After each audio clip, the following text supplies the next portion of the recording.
আমাদের ভাইরা, আমাদের বন্ধুরা, সহযোদ্ধারা আজকে নিজের একটা রাজনৈতিক ভিত্তিতে দাঁড়ানোর আগেই জামাতের ভিত্তিতে জামাতের জুতা পায়ে দিয়ে দাঁড়াই গেছে। জামাতের মধ্যে যখন এরা ঢুকে গেছে, এখন বলেন এদের দ্বারা মানুষ অল্টারনেটিভ কিছু রাজনীতি পাবে? জামাতকে যারা ভালোবাসে, সমর্থন করে, তারা তো জামাতের মধ্যে আছেই। আবার এখন এই বিভাগীয় সমাবেশ করছে, জুলাই পদযাত্রা, এইটা আমরা জানি সব লোক জামাতের।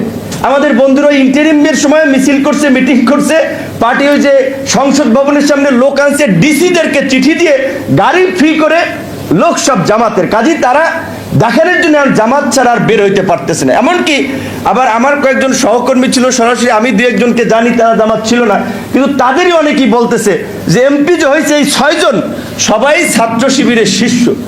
তাহলে তারা আরেকটা জামাতের আরেকটা প্রক্সি পার্টি হচ্ছে, যেটা মাহফুজ আলমও বলছে যে জামা মওদুদির প্রক্সি পার্টি যদি এটা হয়, তাহলে এই বিপ্লব করে, গণ অভ্যুত্থান করে বিকল্প রাজনীতির ভ্যালুটা কি? তো আমি আজকে আমাদের বন্ধুদেরকে বলবো, জামাতের সুরে তাদের কথা বলা উচিত নয়। তাদেরকে প্রধানমন্ত্রী তারেক রহমান যেভাবে তরুণদেরকে, আমরা তার সাথে কথা বলি আন্দোলন সংগ্রাম থেকে, তিনি রাষ্ট্র নিয়ে যেভাবে চিন্তা করছেন, দেশকে এগিয়ে নিতে চান, সেটা তার ব্যক্তিত্বে কর্মকাণ্ডী দেখা মেলে। একজন বক্তা বলেছিল না যে সিএনজিওয়ালারা আলাপ করতেছিল যে আগে যাইতাম যে হাসিনা আসবে, এই জন্য সব রাস্তা ফাঁকা করে রাখছে আটকাইয়া, আর এখন প্রধানমন্ত্রীর পাশ দিয়ে সিএনজি ড্রাইভারও সিএনজি চালায় যাচ্ছে, কোনো তার টেনশন নাই বা কেউ থামাইতেছে না। কিংবা এই গত কয়েক মাসে ব্যক্তি তারেক রহমান যেভাবে কাজ করছেন, এটা আমরা ভিতর থেকেও দেখছি, আপনারা বাইরে থেকেও, বৃষ্টির মধ্যেও বরিশাল, সিলেট, এইখানে ওইখানে বাসে করে চলে যাচ্ছেন।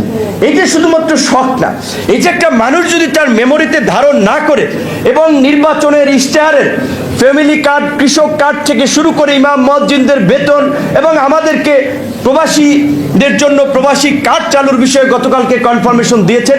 তিনি বারবার তার কাজের বিষয়ে মন্ত্রীদেরকে, দায়িত্বপ্রাপ্ত লোকদেরকে তাগিদ দিচ্ছেন যে আপনারা কি করছেন, কতদূর আগাচ্ছেন। আমরা সমর্থন করি এই কারণেই, কারণ এই মুহূর্তে বাংলাদেশকে একটা স্থিতিশীল জায়গায় রাখার জন্য বিএনপির বিকল্প নাই। কিন্তু আমি দেখতেছি আজকে আমাদের এই জামাতের বন্ধুরা, তারা বলছে সরকারকে ব্যর্থ করে দিবে। ভাই, সরকারকে ব্যর্থ করে দিয়ে আপনাদের অস্তিত্ব টিকবে কিনা এটা আপনারা চিন্তা করতেছেন? আপনাদেরকে আজকে মনে করছেন বিভিন্ন অ্যাম্বাসেডররা জামাতের আমিরের অফিসে যাচ্ছে, 5ই আগস্টের পূর্বে আপনাদের সাথে কিন্তু প্রকাশ্যে কেউ মিটিংও করে নাই, মনে রাখেন। কাজী ওইটা ওই বানরের গল্পের মতো, এখন এই যে মাথার উপরে, ঘাড়ের উপরে উঠাইবে, আবার ধাপ করে একটা ফালাই দেবে। কি ফালাই দেবে? ওই যে বলেছিলাম যে এই বিদেশি গোষ্ঠী আন্দোলনের শেষ দিকে নিয়ন্ত্রণ নেওয়ার জন্য চেষ্টা করেছে জামাতের মাধ্যমে, এইখানে একটা উগ্রপন্থার উত্থান হচ্ছে, এটা দেখিয়ে সামনে একটা রাজনৈতিক সংকট তৈরি করতে চাবে। কাজী আমি এই জুলাইয়ের গণ অভ্যুত্থানের অংশীদার ছাত্র, যুবক, তরুণদেরকে আমি বলবো, দেশের স্বার্থে, বাংলাদেশের স্বাধীনতা, সার্বভৌমত্বের স্বার্থে জামাতের বিরুদ্ধে আমাদের সতর্ক থাকতে হবে, জামাতের ষড়যন্ত্রের বিরুদ্ধে আমাদের সতর্ক থাকতে হবে। আজকে তারা সরকারকে ফেলে দিতে চায় বাইরে বক্তব্য দেয়, অথচ ভিতরে কিন্তু কাম অ্যান্ড কুল পজিটিভলি আলোচনা করে, বাইরে উল্টাপাল্টা বক্তব্য দিয়ে একটা বিভ্রান্ত করে মানুষকে একটু উত্তেজিত করছে। ফায়দা কি হচ্ছে? এখানে আওয়ামী লীগকে এর মধ্যে আরো বিভাজন তৈরি করতে জায়গা করে দেওয়া হচ্ছে। আওয়ামী লীগের মধ্যে আমরা পরিষ্কারভাবে বলেছি, আওয়ামী লীগ বাংলাদেশের ইতিহাসের একটা অতীত অধ্যায়, যার কোনো বর্তমান নাই, ভবিষ্যৎ নাই। মাননীয় স্বরাষ্ট্রমন্ত্রী আছেন, আমি আপনাকে এইটুকু অনুরোধ করবো, এটা আপনার ক্যাবিনেটের সদস্য নয়, গণ অধিকার পরিষদ রাজপথের আন্দোলনকারী হিসেবে আওয়ামী লীগের যে কোনো তৎপরতা বন্ধে আপনার মন্ত্রণালয়কে কঠোর পদক্ষেপ নিতে হবে। আপনি আপনার মন্ত্রণালয়কে নির্দেশ দিবেন, জনগণ আপনার সাথে থাকবে। আওয়ামী লীগের প্রশ্নে আমরা কোনো বিন্দুমাত্র ছাড় দিব না। জুলাইয়ের যে মূল শক্তিটা ছিল সেটা হলো যে সকলেই যখন যার যার দলীয় পরিচয় ছেড়ে, যার যার শ্রেণী পেশা ভুলে গিয়ে যখন ফ্যাসিবাদ হাসিনার বিরুদ্ধে এক দফার আন্দোলনে ঐক্যবদ্ধ হয়েছিল, তখনই কেবল কিন্তু আমরা হাসিনাকে পালিয়ে যেতে বাধ্য করেছিলাম এবং স্বৈরাচারী 1.5 দশকের যে জেগে বসা ফ্যাসিবাদ, তার যে শক্তি সামর্থ্য এবং সকল জায়গায় তার যে একটা ভয়াবহ দানবীয় শক্তি ছিল, সেটিকে উপড়ে ফেলার শক্তি কিন্তু তখনই জাতি অর্জন করতে পেরেছিল। এই জিনিসটার সাথে আমরা যদি ৭১-এর যে মূল স্পিরিট সেটাকে আমরা তুলনা করি, তাহলে বলতে হবে ৭১-এর ধারাবাহিকতাতেই ২৪-এর গণঅভ্যুত্থান ঘটেছিল, যেটা দুটা একই সূত্রে গাথা, সেটা দুটার পরস্পর বিরোধী না, এটার একটারই ধারাবাহিকতায় আরেকটি হয়েছিল। ৭১-এ যেমন পাকিস্তান আমাদেরকে একটা দাস বানিয়ে রাখতে চেয়েছিল, একইভাবে আমরা ২৪-এ দেখেছি যে ভারত যখন ভারতের আধিপত্যবাদী শক্তি যে রয়েছে, তারা যখন বাংলাদেশকে কবজা করে রাখতে চেয়েছিল, সেটিও জুলাই অভ্যুত্থানের যে অন্যতম একটি উপাদান ছিল সেই আন্দোলনে। তো আমরা এটাকে কোনোভাবে মিলিয়ে ফেলতে চাই না। যাদের অতীতের ইতিহাস, নামাজের জন্য কি থামবো, শেষ করে দেবো? হ্যাঁ, যেহেতু নামাজের সময় হয়ে গিয়েছে, বেশি কথা আর বলবো না। ইতিহাস ঘাটলেই দেখা যাবে যে কোন দলের কি ভূমিকা ছিল বাংলাদেশের রাষ্ট্র, জনগণ এবং বাংলাদেশের স্বাধীনতা সার্বভৌমত্বকে সংরক্ষণ করার জন্য বাংলাদেশের সেই সূচনা লগ্ন থেকে আজ অবধি কোন কোন রাজনৈতিক দলের কি ভূমিকা ছিল, সেটা নতুন করে এখানে লিখে দেওয়ার দরকার নেই। বাংলাদেশের জনগণ খুব ভালো করেই জানে ৭১-এ কোন দলের কি ভূমিকা ছিল, ২৪-এ কোন দলের রাজনৈতিক দলের কোন ভূমিকা কি ছিল। তা আমি বলবো যে আমরা যারা আজকে এখানে রয়েছি, আমাদের বিরুদ্ধে কোনো গণহত্যার অভিযোগ নাই, আমাদের বিরুদ্ধে গুম খুন, নির্যাতন এবং ধর্ষণের অভিযোগ নাই।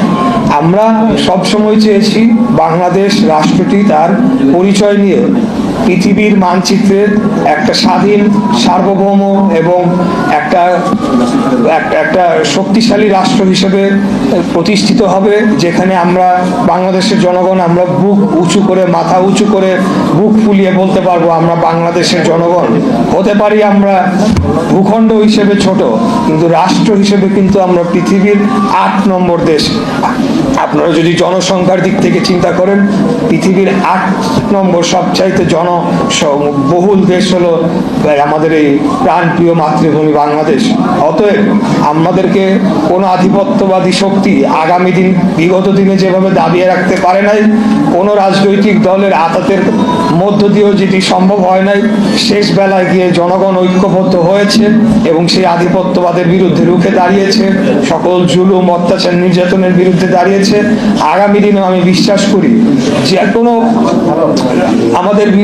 আমাদের ভেতরে মতবিরোধ থাকতে পারে, মত পার্থক্য থাকতে পারে, একটা গণতান্ত্রিক রাষ্ট্রে সেটা হওয়াটাই স্বাভাবিক। সবাই যদি একই মত এবং পথের হতাম, তাহলে তো বাংলাদেশে আর অন্য কোনো দলের দরকার ছিল না। আমি তাই আজকে আপনাদের মাধ্যমে আমাদের বিরোধী দল সহ সকল দলকে আহ্বান জানাবো যে আমরা সবকিছু আমাদের ঠিক আছে, আমাদের পার্থক্য থাকবে, আমরা তর্ক বিতর্ক মধ্য দিয়ে আমাদের আজকের যে মহান জাতীয় সংসদে আমরা অংশগ্রহণ করছি সেটি চলমান থাকবে, প্রেস ক্লাবে আমাদের তর্ক বিতর্ক চলমান থাকবে, রাজপথে আমাদের কর্মসূচির মাধ্যমে আমরা আমাদের রাজনৈতিক দর্শন, রাজনৈতিক মত, রাজনৈতিক বয়ান সেটিকে প্রতিষ্ঠিত করব। কিন্তু বাংলাদেশের প্রশ্নে, বাংলাদেশের স্বাধীনতার সার্বভৌমত্ব এবং জনগণের ভোটের অধিকার, গণতন্ত্রের প্রশ্নে যাতে আমরা কোনোভাবেই লাইনচ্যুত না হই, আমরা যাতে বিগত দিনে ফ্যাসিবাদী হাসিনার মতো ক্ষমতার লোভে লালায়িত না হয়ে এমন ধরনের কোনো পদক্ষেপ না নেই যাতে করে বাংলাদেশের গণতন্ত্র হুমকির মুখে পড়ে। এবং বাংলাদেশের গণতন্ত্র যদি হুমকিগ্রস্ত হয়, তাহলে বাংলাদেশের স্বাধীনতা, সার্বভৌমত্ব, আমাদের অস্তিত্ব আবারও হুমকির মুখে পড়বে। আজকে যদি আমাদের এই সরকার ব্যর্থ হয়, সবচাইতে বেশি লাভবান কারা হবে? লাভবান হবে পলায়িত, দিল্লিতে পলায়িত খুনি হাসিনা এবং তাকে যারা আশ্রয় দিচ্ছে সেই আধিপত্যবাদী শক্তি। তাই আমি আপনাদের মাধ্যমে সকল বিরোধী দল সবাইকে বলবো, ঠিক আছে, বক্তব্য থাকবে, বয়ান থাকবে, সবই থাকবে, কিন্তু বাংলাদেশকে যদি অস্থিতিশীল করে গণতন্ত্রকে কোনোভাবে হুমকিগ্রস্ত করার অপচেষ্টা আবারও কেউ করে, বেশি দিন হয় নাই, 2 বছর হয়েছে, আমরা রক্তের মধ্য দিয়ে এই বাংলাদেশকে আজকে প্রতিষ্ঠিত করেছি। আবারও যদি কেউ এটাকে হুমকি মুখে ফেলার চেষ্টা করে, সেটা হতে পারে পালিয়ে যাওয়া শক্তি, হতে পারে আমাদের অভ্যন্তরে আমাদের মাঝেই লুকিয়ে থাকা কোনো ক্ষমতালোভী শক্তি, যেই হোক না কেন তাদেরকে কঠোর জবাব দেওয়ার জন্য আমরা বাংলাদেশ জাতীয়তাবাদী দল, গণ অধিকার পরিষদ সহ এনডিএম এবং আমাদের এই যুবপথ আন্দোলনে অংশগ্রহণকারী সকল দল আমরা ঐক্যবদ্ধ রয়েছি। ইনশাআল্লাহ সকলকে সাথে নিয়ে আমরা বাংলাদেশকে রক্ষা করে যাব এবং বাংলাদেশের স্বাধীনতার সার্বভৌমত্ব, জনগণের ভোটের অধিকার, বাংলাদেশের গণতন্ত্রকে আমরা রক্ষা করে যাব ইনশাআল্লাহ। আমার যে আল্লাহর ধর্ম, আমার যে আল্লাহ আমার নবীকে বলছিল ইকরা বিসমি রাব্বিকা আল্লাযী খালাক খালাকনাল ইনসানা মিন আলাক ইকরা ওয়া রাব্বুকা আকরামুল্লাযী আল্লামা বিল কালাম আল্লামাল ইনসানা মা লাম ইয়ালাম। ওই যে আমার নবীর উপরে আল্লাহ কোরআন নাজিল করছে, আমার কোরআনের যে ইসলাম ধর্ম, সেই ধর্ম আজকে জামাতে ইসলাম নামে একটা রাজনৈতিক দল, এদের চেয়ে দুষ্ট, এদের চেয়ে শয়তান, এদের চেয়ে মুনাফেক এই পৃথিবীতে কোনো রাজনৈতিক দল জন্মগ্রহণ করছে। আমি তাদের বিরুদ্ধে কথা, কোন মৌলানা মৌলভী সাহেব ইমানদার মানুষ, তাদেরকে আমার 100 সালাম, 100 সালাম। যারা ধর্ম পালন করে তাদেরকে আমার 100 সালাম। কিন্তু জামাত ইসলাম সম্পর্কে হুঁশিয়ার থাকবেন, এরা ইসলামের নামে ওহাবিজম করে। ওহাবিজম মানে নবীকে এরা মানে না। আপনারা বলেন তো, আল্লাহর কোন মানুষ আল্লাহকে মানে কিন্তু নবীকে মানে না, এমন মানুষ আছে নাকি? আছে? কিন্তু জামাত ইসলাম বলে আল্লাহ আছে, কিন্তু নবী আমাদের ভাইয়ের মতোই, আমাদের মতোই। কথাটা কি বুঝছেন আপনারা? আমি চ্যালেঞ্জ করে গেলাম কথাটা। সেই জামাত ইসলাম যারা আমার নবীকে বড় ভাই বলে, এদেরকে বলা হয় ওহাবি, এদেরকে বলা হয় সালাফি। আপনারা এদের সম্পর্কে সাবধান থাকবেন। আপনি দেখেন, আমি কথাটা বলি, এই প্রেসিডেন্ট সেক্রেটারি আছেন, নেতারা আছেন, আমার নেতা তারেক রহমান প্রথমে একটা ইউনিয়নে প্রত্যেকটা ইউনিয়নে 30 লাখ টাকা দিছে মসজিদের জন্য, মাদ্রাসার জন্য, কবরের জন্য, মন্দিরের জন্য, শ্মশানের জন্য। এই কথাটা ঠিক না? ঠিক? তুমি উঠে বলো, কথাটা ঠিক? 30 লাখ টাকা পাইছো? প্রথম অ্যালটমেন্টটাই হলো 30 লাখ টাকা দিছি, অন্য কিছুর জন্য না। মসজিদ, মাদ্রাসা, কবরস্থান, মন্দির, শ্মশান। ঠিক আছে কথাটা আমার? 30 লাখ টাকা কিন্তু এই ইউনিয়ন আরো আইছে, এটা আমি কমু না, এটা আপনারা নিজেরা দেখবেন। কিন্তু 30 লাখ টাকা দিছি কিন্তু এই ধর্মস্থানের জন্য। যদি কোনো ধর্মস্থান না পায় থাকে আমাকে সঙ্গে সঙ্গে বলবেন। আরো প্রত্যেক ইউনিয়নে 15টা করে ধর্মস্থানকে আমরা টাকা দিব। এবারে পান নাই, আপনারা পাবেন। যদি না দিয়া থাকে তাইলে হয়তো বা তাদের কোনো আছে, আপনারা পাবেন। আগামী যে অ্যালটমেন্টটা আসবে সেই অ্যালটমেন্টে আমি তোমাদেরকে 15 দিনের সময় দিয়ে গেলাম,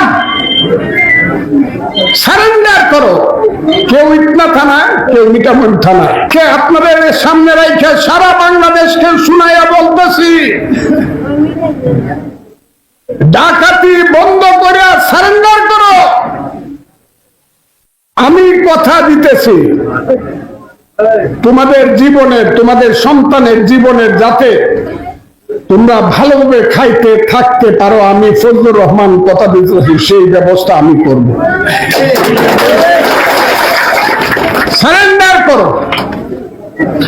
আমি তোমাদেরকে 15 দিনের সময় দিয়ে গেলাম, সারেন্ডার করো। কেউ ইটনা থানায়, কেউ মিঠামন থানায়, 2 থানায় মিললে পড়ছে না? কাজেই সারেন্ডার করো। ওসি সাহেবের কাছে গিয়া আমি জানবো, ওসি সাহেবকে বলবো, ভাই গায়ে টোকা দিয়ে না, আমাকে না দিচ্ছা। যদি এরা ডাকাতি ছেড়ে দেওয়ার মতো খালিস নিয়তে বলে, মাফ করে দিই। সেইটা আমি বাংলাদেশের প্রধানমন্ত্রী জনাব তারেক রহমান, স্বরাষ্ট্রমন্ত্রী জনাব সালাউদ্দিন আহমদের সঙ্গে সেটা আমি বুঝবো। কথাটা কি বুঝতে পারছেন? আপনাদের সম্মানে আমি ওদেরকে এই সময়টা দিয়ে গেলাম। নাহলে আপনারা কোনো সময় বলতে পারেন ফজলুর রহমানকে এত কিছু করে আপনার জানাই লিখতে পারতেন। আপনাদের সম্মানে এদেরকে দিনটা দিয়ে গেলাম। ভাটি এলাকা হবে সবচেয়ে নিরাপদ স্থান এই বাংলাদেশের মধ্যে। ওই সামরাঘাট থেকে সন্ধ্যার পরে নাও ছাড়তে পারবো না। হ্যাঁ, আমরা এই দেশে রিফিউজি হয়েছি আমরা। হ্যাঁ, এই দেশে রিফিউজি হয়েছে। শুনলে পরেই শরীরটা যারা মারে। একটা কথা বলছি শুধু, আমার বক্তব্যটা যদি আপনারা শুনে থাকেন, না রাত্রে 12টার সময় নাও চলবো, দেখি কোন কুকুরের বাচ্চা ডাকাতি করে।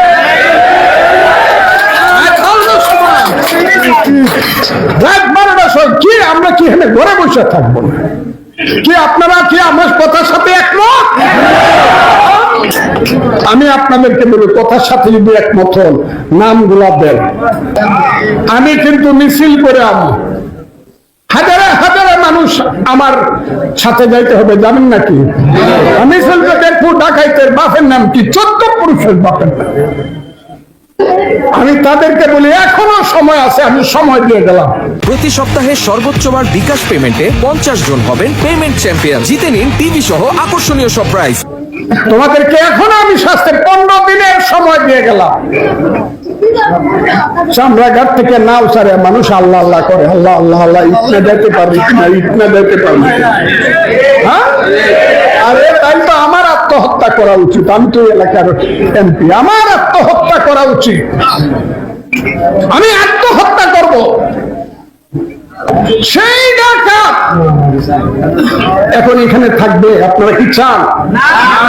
আপনাদের লজ্জা করে না? দেখাইতে যাও, ওটা কি আপনাদের লজ্জা করে না?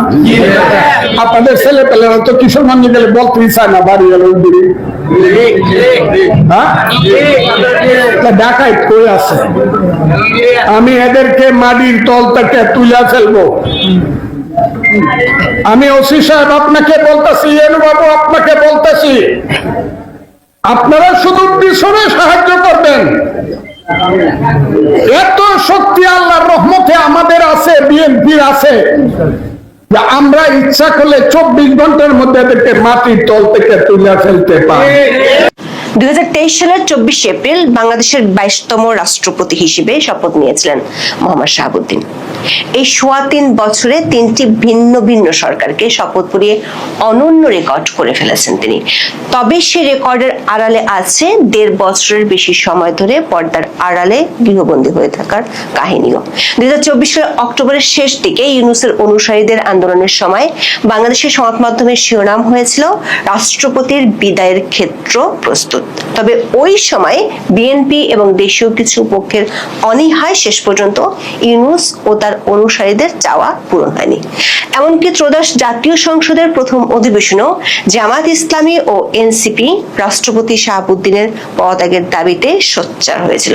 সে যাত্রায়ও টিকে যান তিনি। তখন সুযোগ থাকা সত্ত্বেও বিএনপি সরকার রাষ্ট্রপতি পদে পরিবর্তন করেনি।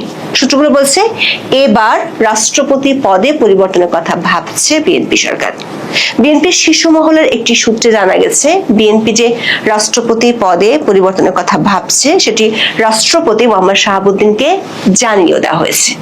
ত্রয়োদশ জাতীয় সংসদ নির্বাচনের পর বর্তমান বিএনপি সরকারের শীর্ষ মহলের সাথে রাষ্ট্রপতির যতটা ভালো সম্পর্ক দেখা গিয়েছিল, গত কিছুদিন ধরে সে সম্পর্ক আগের মতো নেই।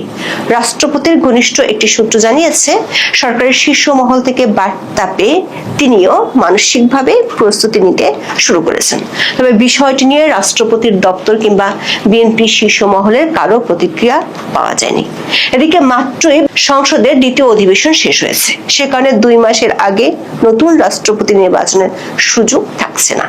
সেক্ষেত্রে স্পিকার কি তাহলে অস্থায়ী রাষ্ট্রপতির দায়িত্ব পাচ্ছেন? তার চেয়ে বড় প্রশ্ন, ইউনূসের আমলে রাষ্ট্রপতির পদত্যাগ ঠেকানো বিএনপি নিজেদের ক্ষমতায় যাওয়ার 5 মাস পর কেন রাষ্ট্রপতির পদে পরিবর্তনের কথা ভাবছে? বিস্তারিত জানতে চলুন যাওয়া যাক বিশ্লেষণে। জাতীয় সংসদ নির্বাচনের মধ্য দিয়ে শুধু ক্ষমতার পট পরিবর্তনই হয়নি, দেশটির রাষ্ট্রপতি মোহাম্মদ শাহাবুদ্দিনও হাঁপ ছেড়ে বেঁচেছিলেন। সে কথার স্পষ্ট ইঙ্গিত পাওয়া গিয়েছিল রাষ্ট্রপতির সাক্ষাৎকারে। বিএনপি ক্ষমতায় আসার মাত্র 6 দিনের মাথায় চলতি বছরের 23শে ফেব্রুয়ারি রাষ্ট্রপতি মোহাম্মদ শাহাবুদ্দিনের সাক্ষাৎকার ছাপা হয়েছিল দৈনিক কালের কণ্ঠে। কালের কণ্ঠের নির্বাহী সম্পাদক ওই সাক্ষাৎকারের শুরুতেই জানতে চেয়েছিলেন রাষ্ট্রপতি কেমন আছেন। জবাবে মোহাম্মদ ইউনূসের শাসনের অবসান হওয়ায় বাংলাদেশের সাংবিধানিক পদের সর্বোচ্চ এই ব্যক্তিটির কণ্ঠে ছিল হাঁপ ছেড়ে বাঁচার দীর্ঘশ্বাস। বলেছিলেন নির্বাচনের পর সপ্তাহখানেক ধরে বেশ ছিলেন তিনি। মুহূর্তে এক রহস্যের হাসি দিয়ে বুঝিয়ে দিয়েছিলেন ইউনূসের আমলের 1.5 বছর ধরে বঙ্গভবনে গোপন মবের চেষ্টাগুলোর কথা।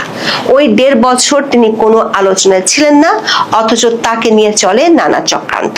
রাষ্ট্রপতি কালের কণ্ঠকে দেয়া সাক্ষাৎকারে অভিযোগ করেছিলেন দেশের শান্তি শৃঙ্খলা চিরতরে ধ্বংস করার এবং সাংবিধানিক শূন্যতা সৃষ্টি করার অনেক পায়তারা হয়েছিল ইউনূসের আমলে। রাষ্ট্রপতি এটাও বলেছিলেন তার উপর দিয়ে ইউনূসের আমলে যে ঝড় গেছে এরকম ঝড় সহ্য করার মতো ক্ষমতা অন্য কারো ছিল কিনা তা তিনি জানেন না। দর্শক, 2024 সালের 22 অক্টোবর রাষ্ট্রপতি মোহাম্মদ শাহাবুদ্দিনের পদত্যাগের দাবিতে ইউনূসের অনুসারীরা বঙ্গভবন ঘেরাও করেছিল। বাংলাদেশের প্রথম সারির দৈনিকগুলোর শিরোনাম ছিল রাষ্ট্রপতির চলে যাওয়ার ক্ষেত্র প্রস্তুত। তবে রাষ্ট্রপতি জানিয়েছিলেন ওই সময় বিএনপির অনীহার কারণে শেষ পর্যন্ত ইউনূসের সরকার সফল হতে পারেনি। রাষ্ট্রপতিকে অপসারণ করতে না পেরে তখনকার অন্তর্বর্তী সরকার রাষ্ট্রপতিকে বঙ্গভবনে এক ধরনের গৃহবন্দী করে ফেলেছিলেন। বিদেশে বাংলাদেশের দূতাবাস ও মিশনগুলোতে মৌখিক নির্দেশে রাষ্ট্রপতির ছবি সরিয়ে ফেলা হয়েছিল। চিকিৎসার জন্য দেশের বাইরে যেতে দেওয়া হয়নি, এমনকি ঈদের নামাজ পড়তে জাতীয় ঈদগাহে যেতে দেওয়া হয়নি বলে অভিযোগের কথা জানিয়েছিলেন রাষ্ট্রপতি। বিএনপি ক্ষমতা আসার পর রাষ্ট্রপতি এবং বঙ্গভবনের অবস্থার উন্নতি ঘটে। প্রেস উইং সহ ইউনূসের আমলের বাদ দেওয়া অনেক সুবিধা রাষ্ট্রপতির দপ্তরকে বিএনপি সরকার ফিরিয়ে দিয়েছিল। বিএনপি নির্বাচনে জেতার পর রাষ্ট্রপতি পদে পরিবর্তন হচ্ছে এবং রাষ্ট্রপতি পদে বিএনপির সম্ভাব্য নেতাদের নামও বাংলাদেশের গণমাধ্যমে ছাপা হয়েছিল। শুরুর দিকে বিএনপির শীর্ষ মহলের সাথে রাষ্ট্রপতির ভালো সম্পর্কের বিষয়টি লক্ষ্য করা গিয়েছিল। রাষ্ট্রপতি প্রধানমন্ত্রী একসাথে ঈদের নামাজ পড়েছেন, শহীদ মিনার ও স্মৃতিসৌধে একসাথে শ্রদ্ধা জানিয়েছেন, এমনকি স্বাধীনতা দিবসে প্রধানমন্ত্রী তারেক রহমান কন্যা জাইমা রহমানকে সাথে নিয়ে রাষ্ট্রপতির সাথে সাক্ষাৎ করেছিলেন। এর মধ্যে গত মে মাসে স্ত্রীকে নিয়ে রাষ্ট্রপতির চিকিৎসার জন্য লন্ডনও গিয়েছিলেন। রাষ্ট্রপতির দপ্তরের সূত্রগুলো বলছে বিএনপি ক্ষমতা আসার পর সুসম্পর্কের যে লক্ষণগুলো দেখা গিয়েছিল গত 1 মাস ধরে সে পরিস্থিতির পরিবর্তন ঘটেছে। বাংলাদেশের সংবিধানের 48-এর 5 অনুচ্ছেদ অনুযায়ী এর আমলে প্রধানমন্ত্রী তারেক রহমান এখন পর্যন্ত 2টি দেশ সফর করেছেন। মালয়েশিয়া ও চীন সফর শেষ করে দেশে ফিরে এখনো পর্যন্ত তিনি রাষ্ট্রপতির সাথে দেখা করতে যাননি। বঙ্গভবনের একাধিক সূত্র বলছে গত 12 মার্চ ত্রয়োদশ জাতীয় সংসদের প্রথম অধিবেশনের প্রথম দিনে রাষ্ট্রপতি ভাষণ দেওয়ার সময় জাতীয় সংসদে নজিরবিহীন ও উত্তপ্ত পরিস্থিতির সৃষ্টি হয়েছিল। রাষ্ট্রপতি মোহাম্মদ শাহাবুদ্দিন অধিবেশন কক্ষে প্রবেশ করার পরপরই বিরোধী দল জামাত ইসলামী এবং জাতীয় নাগরিক পার্টি বা এনসিপি সংসদ সদস্যরা দাঁড়িয়ে বিক্ষোভ দেখিয়েছিলেন। এমনকি এ সময় তাদের হাতে জুলাইয়ের গাদ্দার সংবলিত বিভিন্ন প্ল্যাকার্ড দেখা যায়। তখন বিরোধী দলের পক্ষ থেকে রাষ্ট্রপতির পদত্যাগের দাবি জানানো হলেও বিএনপি সে পথে হাঁটেনি। বাংলাদেশের বর্তমান রাষ্ট্রপতি মোহাম্মদ শাহাবুদ্দিনের সাংবিধানিক মেয়াদ আছে 2028 সালের 23 এপ্রিল পর্যন্ত, কিন্তু এখন সরকারের শীর্ষ মহল নতুন রাষ্ট্রপতি নিয়োগের কথা ভাবছে। সূত্রগুলো বলছে রাষ্ট্রপতি পদে যে বিএনপি সরকার পরিবর্তন চাইছে সেই বার্তা রাষ্ট্রপতির কাছে পৌঁছে দেওয়া হয়েছে। রাষ্ট্রপতির ঘনিষ্ঠ একটি সূত্র দাবি করেছে রাষ্ট্রপতিও সে বার্তা পেয়ে মানসিকভাবে প্রস্তুতি নিতে শুরু করেছেন। বাংলাদেশের সংবিধানের বিধান অনুযায়ী রাষ্ট্রপতিকে 3 ভাবে সরিয়ে দেওয়া যেতে পারে। একটি হলো সংবিধানের 52 অনুচ্ছেদে বর্ণিত প্রক্রিয়া অনুসরণ করে রাষ্ট্রপতিকে অভিশংসন করা। আবার সংবিধানের 53 অনুচ্ছেদ অনুযায়ী অসামর্থ্যের কারণে রাষ্ট্রপতিকে সরিয়ে দেওয়া যায়। আরেকটি হলো রাষ্ট্রপতি নিজে থেকেই পদত্যাগ করতে পারেন। সেক্ষেত্রে রাষ্ট্রপতি নিজে স্পিকারের কাছে পদত্যাগপত্র জমা দিবেন। দর্শক, বাংলাদেশের রাষ্ট্রপতি নির্বাচিত হয় সংসদ সদস্যদের ভোটে, কিন্তু বাংলাদেশের ত্রয়োদশ জাতীয় সংসদের দ্বিতীয় বা 2026-27 অর্থ বছরের বাজেট অধিবেশন গত 14 জুলাই শেষ হয়েছে। সংসদের পরবর্তী বা তৃতীয় অধিবেশন কবে বসবে সেই সুনির্দিষ্ট তারিখ এখনো আনুষ্ঠানিকভাবে ভাবে ঘোষণা করা হয়নি। সাধারণত সংবিধানের নিয়ম অনুযায়ী এক অধিবেশনের সমাপ্তি ও পরবর্তী অধিবেশনের প্রথম বৈঠকের মধ্যে সর্বোচ্চ 60 দিনের একটি বিরতি বা সময়ের ব্যবধান থাকার বাধ্যবাধকতা রয়েছে। সেই নিয়ম অনুযায়ী আগামী সেপ্টেম্বরের প্রথম বা দ্বিতীয় সপ্তাহের মধ্যে পরবর্তী অধিবেশন আহ্বান করা হতে পারে। রাষ্ট্রপতি কর্তৃক আনুষ্ঠানিকভাবে পরবর্তী সংসদ অধিবেশনের তারিখ ও সময় ঘোষণা করা হলে তা গণমাধ্যমে প্রকাশ করা হয়। সূত্রগুলো বলছে, সংসদের অধিবেশন যেহেতু চলমান নেই, সে কারণে এই মুহূর্তে রাষ্ট্রপতিকে অভিশংসনের সুযোগ নেই। বিএনপির একাধিক সূত্র বলছে, বিএনপি অভিশংসনের পথে হাঁটতে চায় না। সেটি বাংলাদেশের কোনো রাষ্ট্রপতির ক্ষেত্রে এখনো ঘটেনি। এমনকি সাবেক রাষ্ট্রপতি অধ্যাপক বদরুদ্দোজা চৌধুরীর সাথে বিএনপির সম্পর্কে টানাপোড়েন দেখা দিলে তিনিও পদত্যাগ করেছিলেন। সেই হিসেবে রাষ্ট্রপতি মোহাম্মদ শাহাবুদ্দিন যদি সহসা পদত্যাগ করেন, তাহলে সংবিধানের 54 অনুচ্ছেদ অনুযায়ী পরবর্তী রাষ্ট্রপতি নির্বাচিত না হওয়া পর্যন্ত স্পিকার রাষ্ট্রপতির দায়িত্ব পালন করবেন। বিএনপির সূত্রগুলো বলছে, তাদের সরকারের শীর্ষ মহলের মনোভাবের কথা বঙ্গভবনকে জানিয়ে দেওয়া হয়েছে। গত মে মাসে রাষ্ট্রপতির লন্ডন সফর থেকে ফেরার পর থেকে বিএনপি এ নিয়ে ভাবা শুরু করেছে। এ বিষয়ে বঙ্গভবনের কোনো প্রতিক্রিয়া জানা যায়নি। রাষ্ট্রপতির ঘনিষ্ঠ একটি সূত্র বলছে, রাষ্ট্রপতি সরকারের সিদ্ধান্ত অনুযায়ী সরে যেতে চান। সরে যাওয়ার প্রস্তুতি তিনি অনেক আগেই নিয়ে রেখেছেন। রাষ্ট্রপতি মোহাম্মদ শাহাবুদ্দিন ত্রয়োদশ জাতীয় সংসদ নির্বাচনের আগে রয়টার্সকে দেয়া এক সাক্ষাৎকারে বলেছিলেন, নির্বাচিত সরকার আসলে তিনি চলে যেতে চান। অবশ্য নির্বাচনের পরে আরেকটি সাক্ষাৎকারে বলেছিলেন, বিএনপির চাইলে থাকবেন আর না চাইলে সসম্মানে বিদায় নিতে চান। তবে বাংলাদেশের ইতিহাসে বঙ্গভবন থেকে আনুষ্ঠানিকভাবে বিদায় নিতে পারা একমাত্র রাষ্ট্রপতি ছিলেন আব্দুল হামিদ। তিনি বাংলাদেশের একমাত্র ব্যক্তি যিনি টানা দ্বিতীয় মেয়াদে 10 বছর 41 দিন রাষ্ট্রপতির পদে অধিষ্ঠিত ছিলেন। আব্দুল হামিদের কাছ থেকে দায়িত্ব বুঝে নিয়েছিলেন মোহাম্মদ শাহাবুদ্দিন। সরকারি একটি সূত্র বলছে, বাংলাদেশের দুটি বিরোধী দলের পক্ষ থেকে রাষ্ট্রপতি শাহাবুদ্দিনের ব্যাপারে আপত্তি আছে। আওয়ামী লীগের নিয়োগকৃত রাষ্ট্রপতি হওয়ার কারণে মূলত এই আপত্তি। তাছাড়া বিগত ইউনূস সরকার একটি পক্ষ তাদের সময়ে রাষ্ট্রপতিকে সরাতে না পারাটাকে ভীষণ ব্যর্থতা মনে করে।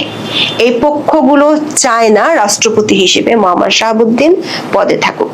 মোহাম্মদ শাহাবুদ্দিনকে সরিয়ে দিলে নতুন রাষ্ট্রপতি হিসেবে কাকে মনোনীত করা হবে সে বিষয়ে সরকার চূড়ান্ত সিদ্ধান্ত নেয়নি। তবে স্থানীয় সরকার মন্ত্রী মির্জা ফখরুল ইসলাম আলমগীর, বিএনপির স্থায়ী কমিটির সদস্য ডক্টর খন্দকার মোশাররফ হোসেন ও ডক্টর আব্দুল মঈন খানের মধ্যে একজনকে রাষ্ট্রপতি করা হতে পারে। সরকার একটি সূত্র বলছে, মোহাম্মদ শাহাবুদ্দিন সরে গেলে বঙ্গভবন এবং রাষ্ট্রপতির অধীনস্থ বিভাগগুলোতে প্রশাসনিক পর্যায়ে ব্যাপক রদবদল হতে পারে। এখন এ পর্যন্ত সবাই ভালো থাকুন, সুস্থ থাকুন, নিরাপদে থাকুন। দর্শক, গত কয়েকদিন থেকে একটা ব্যাপার খুব করে আলোচনা হচ্ছে। বিএনপির সাবেক নেত্রী এবং স্বতন্ত্র হিসেবে যিনি এমপি নির্বাচিত হয়েছেন রুমিন ফারহানা, যাকে নিয়ে অনেক আলোচনা। বিএনপি কেন তাকে মনোনয়ন দিল না? সংসদে তিনি বলেছেন বিএনপিকে ধন্যবাদ জানিয়েছেন মনোনয়ন না দেওয়ার জন্য। এরকম বক্তব্য যখন দিচ্ছেন, বিএনপির প্রতি খুব একটা মোহ তার আর নাই। বিভিন্ন বক্তব্যে বিএনপির সমালোচনা করতে দেখা যাচ্ছে। মানে ওই তার হাঁস মার্কা যে মার্কায় তিনি নির্বাচন করেছিলেন, তার হাঁস খেলে ধান খেয়ে ফেলবে, এরকম বক্তব্য তিনি দিয়েছিলেন। গত কয়েকদিন থেকে তাকে নিয়ে আলোচনা যে রুমিন ফারহানা এনসিপিতে যোগ দিতে চলেছেন। এই আলোচনা খুবই গুরুত্বপূর্ণ আলোচনা। এই কারণেই রুমিন ফারহানা বাংলাদেশের রাজনীতিতে বেশ আলোচিত একটা মুখ, এবং আওয়ামী লীগের 15.5 বছরের আমলে বিএনপির পক্ষে মিডিয়াতে কথা বলার মতো যে 2-4 জন মানুষ হাতে গোনা ছিল, তাদের মধ্যে অন্যতম শীর্ষস্থানীয় কিন্তু এই রুমিন ফারহানা, যাকে বিএনপি অবহেলা করেছে। এর কারণে বিএনপির অনেকে সমালোচনা করেন। সেই তিনি এনসিপিতে যোগ দেবেন এরকম কথাবার্তা কেন হচ্ছে? যার মানে গত 1.5 বছরের বেশি সময় ধরে আমরা প্রতিনিয়ত দেখেছি এনসিপি এবং এনসিপি নেতাদের সব থেকে বেশি সমালোচনা যারা করেছেন, তাদের যদি 5 জনের শর্টলিস্ট করা হয় তাহলে রুমিন ফারহানার নাম আসবে। সেই রুমিন ফারহানা এনসিপিতে যোগ দেবেন সত্যি? কি বলছেন তিনি, কি ঘটনার পরিপ্রেক্ষিতে এই আলোচনা আসলো, কিংবা কি কি কথা ছড়িয়ে পড়লো, চলুন একটু জেনে দেখে এই ভিডিওতে। থাকবেন পলিটিক্স টিভির নিয়মিত আয়োজনে। বিএনপির সাবেক নেত্রী স্বতন্ত্র সংসদ সদস্য রুমিন ফারহানা এনসিপিতে যোগ দিচ্ছেন, এই খবরটা ছড়িয়ে পড়েছিল। আবার আরেকটা খবরও ছড়িয়ে পড়েছিল, এটা ছড়িয়ে পড়ার পরে সেটা হচ্ছে যে তিনি নাকি বলেছেন যে হাসনাত আব্দুল্লাহ যদি এনসিপি ছেড়ে দেয় তাহলে আমি এনসিপিতে যোগ দিতে পারি। কারণ হাসনাত আব্দুল্লাহর সঙ্গে একেবারে ডিরেক্ট ক্ল্যাশ তৈরি হয়েছিল। হাসনাত আব্দুল্লাহকে তিনি মানে বাজে বাজে মন্তব্য করেছিলেন, কারণ হাসনাত আব্দুল্লাহ তার সম্পর্কে খুবই জঘন্য রকমের মন্তব্য করেছিলেন, অর্থাৎ দুইজনের সম্পর্ক খুব একটা ভালো নয়, এটা আমরা দেখেছি। সেই কারণেই একটা গোষ্ঠী এই বক্তব্যটা ছড়িয়ে দিয়েছিল যে রুমিন ফারহানা বলেছেন হাসনাত যদি এনসিপি ছাড়ে তাহলে এনসিপিতে যোগ দেওয়ার কথা তিনি চিন্তা করবেন। কিন্তু সেটা রুমিন ফারহানার বক্তব্য ছিল এরকম কোনো তথ্য প্রমাণ আমরা হাতে পাইনি, সুতরাং ধরে নেওয়া যায় যে সেটা গুজবও ছিল। এখন গণমাধ্যম যেটা বলছে রুমিন ফারহানার বক্তব্য নিয়ে, দেশ রূপান্তরের শিরোনামটা দেখে নিন, সেখানে বলা হচ্ছে এনসিপিতে যোগ দেওয়ার গুঞ্জন, যা বললেন রুমিন ফারহানা। ত্রয়োদশ সংসদে স্বতন্ত্র নির্বাচিত রুমিন ফারহানা এনসিপিতে যোগ দিতে চলছেন বলে চাউর হওয়া খবর সম্পর্কে পরোক্ষ বার্তা দিয়েছেন রুমিন ফারহানা। গত কয়েকদিন ধরে সামাজিক যোগাযোগ মাধ্যমে বিষয়টি নিয়ে ব্যাপক আলোচনা হলেও এ বিষয়ে স্পষ্ট কোনো বক্তব্য তিনি দেননি, অর্থাৎ তিনি যোগ দিচ্ছেন কি দিচ্ছেন না এরকম স্পষ্ট কোনো বক্তব্য দেননি। কারণ তিনি তো এমন না যে এরকম গুঞ্জন যেটা ছড়িয়ে পড়লো সেটা তিনি জানেন না, সেটা তিনি দেখেননি, সেটা তিনি শুনেননি, ব্যাপারটা তো তা নয়। সবই জানেন, সবই শুনেছেন, সবই দেখেছেন, কিন্তু তিনি চুপ কেন? এই চুপ থাকার মধ্যেই তিনি ফেসবুকে একটা খুবই কৌশলে একটা পোস্ট দিয়েছেন। সেই পোস্টটাকে গণমাধ্যম মনে করছে যে এই গুঞ্জনের সঙ্গে মেলানো যায়। কি সেই পোস্ট? তার পোস্টে তিনি ইংরেজিতে মানে পোস্ট দিয়েছেন, যার বাংলা মর্মার্থ যেটা দাঁড়ায় সেটা হচ্ছে যে গুজব রটাই নিন্দুকেরা, ছড়াই বোকারা, আর বিশ্বাস করে গাধারা। তিনি খুবই স্পষ্ট, খুবই মজার একটা পোস্ট দিয়েছেন। আবারও বলি, গুজব রটাই হচ্ছে নিন্দুকেরা, গুজব ছড়াই বোকারা, আর গুজব বিশ্বাস করে গাধারা। অর্থাৎ যারা বিভিন্ন গুজব বিশ্বাস করে তাদেরকে গাধা বলছেন। এই কথা বলে রুমিন ফারহানা তার পোস্টে সরাসরি কোনো রাজনৈতিক দলের নাম উল্লেখ না করলেও বর্তমান প্রেক্ষাপটে তার এই পোস্টটি এনসিপিতে যোগদানের গুঞ্জনের কড়া জবাব হিসেবেই তিনি দেখছেন। অর্থাৎ যারা এই গুজব ছড়াচ্ছে তাদেরকে নিন্দুক বলছেন, মানে বোকা বলছেন, যারা গুজব রটাচ্ছে তাদেরকে নিন্দুক বলছেন বলে সমালোচনা করছেন। এর আগে বিভিন্ন সূত্রে খবরে ছড়িয়ে পড়ে জুলাই আন্দোলনের পক্ষের শক্তিগুলোকে এক প্ল্যাটফর্মে আনার প্রক্রিয়ায় রুমিন ফারহানা সহ বেশ কয়েকজন পরিচিত মুখ এনসিপিতে যোগ দিতে পারেন। দলটির শীর্ষ নেতাদের সঙ্গে তার নিয়মিত যোগাযোগের খবরও গণমাধ্যমে উঠে আসে। তবে রুমিন ফারহানার সাম্প্রতিক এই অবস্থান থেকে স্পষ্ট যে এখনই তিনি এমন কোনো সিদ্ধান্ত নিচ্ছেন না এবং ছড়িয়ে পড়া খবরগুলোকে তিনি গুরুত্বহীন মনে করছেন। এর আগে বিভিন্ন সাক্ষাৎকারে তাকে প্রশ্ন করা হয়েছিল তিনি কি বিএনপিতে ফিরবেন। রুমিন ফারহানা কিন্তু পজিটিভ উত্তর দেননি। তিনি এই ব্যাপারে অনেকটা নেগেটিভ উত্তরই দিয়েছেন, অর্থাৎ বিএনপিতে ফেরার ব্যাপারে তার কোনো আগ্রহ নেই। যে কয়েকজন এবার স্বতন্ত্র নির্বাচিত হয়েছেন, 7-8 জন, তারা বিএনপিতে ফিরতে চান এরকম খবর কিন্তু গণমাধ্যমে একাধিক দিন আমরা দেখেছি। তাদেরকে ফেরানোর উদ্যোগ বিএনপি নেবে কিনা সেই ব্যাপারে এখনো কনফিউশন রয়েছে। হয়তো কোনো একটা সময় তারা ফিরবে, হয়তো এখন তো কেবল নতুন পিরিয়ড চলছে, কিছু সময় অতিক্রম করলে হয়তো একে একে স্বতন্ত্ররা আবার বিএনপিতে বহিষ্কার আদেশ তুলে নেওয়া হবে, তারা বিএনপিতে যোগ দেবেন এবং বিএনপির সংসদ সদস্য সংখ্যা বেড়ে যাবে। কিন্তু রুমিন ফারহানা কি সত্যিই বিএনপিতে যোগ দেবেন? আমার মনে হয় যে যত রাগ অভিমান থাকুক না কেন রুমিন ফারহানা বিএনপিতেই ফিরে যাবেন। কারণ রাজনীতির ভবিষ্যৎ, বাংলাদেশের রাজনীতির যে বাস্তবতা, তাতে আমরা দেখেছি কাদের সিদ্দিকী, ডক্টর কামাল হোসেনদের মতো বাঘা বাঘা রাজনীতিবিদরা ভিন্ন রাজনৈতিক প্ল্যাটফর্ম তৈরি করে সফল হতে পারেননি। তার মানে বাংলাদেশের জনগণ মার্কা চিনে, শুধু হয় ধানের শীষ, না হলে নৌকা, না হলে দাঁড়িপাল্লা, এই মার্কা চেনে। এই মার্কার বাইরে কিন্তু চেনে না। মূলত বাংলাদেশের জনগণ দুই ভাগে বিভক্ত, একটা নৌকা, একটা ধানের শীষ। সুতরাং এই রাজনৈতিক বলয়ের বাইরে গিয়ে রাজনীতি করাটা বাংলাদেশে কঠিন। তিনি যদি মনে করেন নতুন দল করবেন তাহলে সফল হওয়ার সম্ভাবনা 0%।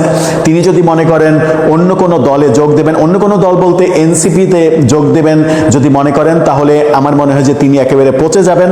কারণ এনসিপির যে ভাবমূর্তি তৈরি হয়েছে গত এক বছরের একটু বেশি সময়ে তার জন্মের পরে, সেই ভাবমূর্তি কোনোভাবেই পজিটিভ নয়, এবং সেখানে নারীরা যে সম্মানিত হন না সেটা বিভিন্নভাবে বিভিন্ন তর্ক বিতর্কে উঠে এসেছে। সুতরাং সেটাও তার জন্য ভালো ওয়ে নয়। আর একটা ওয়ে আছে, সেটা হচ্ছে তার পিতার মতো, তার পিতা একসময় আওয়ামী লীগ করতেন, সেই আওয়ামী লীগে যোগ দেওয়ার ব্যাপারটা যদি মিরাকেল কিছু হয়, তিনি যদি একটা বড় প্ল্যাটফর্ম খুঁজে নিতে চান বিএনপির বিকল্প, তাহলে সেই গন্তব্যটা হতে পারে বাবা প্রথম দিকে যে যে দলের জন্মলগ্ন থেকে সক্রিয় ছিলেন, সেই বাবার পথ ধরে আওয়ামী লীগে যোগ দেয়া। তাহলে রুমিন ফারহানা কোন পথটা বেছে নেবেন? আমার মনে হয় যে রুমিন ফারহানা যদি বিএনপিতে ফেরার সম্ভাবনায় অন্তত 80%, যদি বিএনপিতে যোগ না দিয়ে অন্য কোনো দলে যোগদানের চিন্তা করেন, সেটা হতে পারে একটা মিরাকেল, এবং সেই গন্তব্যটা হতে পারে আওয়ামী লীগ, অন্য কোনো দল নয়। দর্শক, আপনার মতামত জানিয়ে এই ব্যাপারে লিখতে পারেন আমাদের কমেন্ট বক্সে।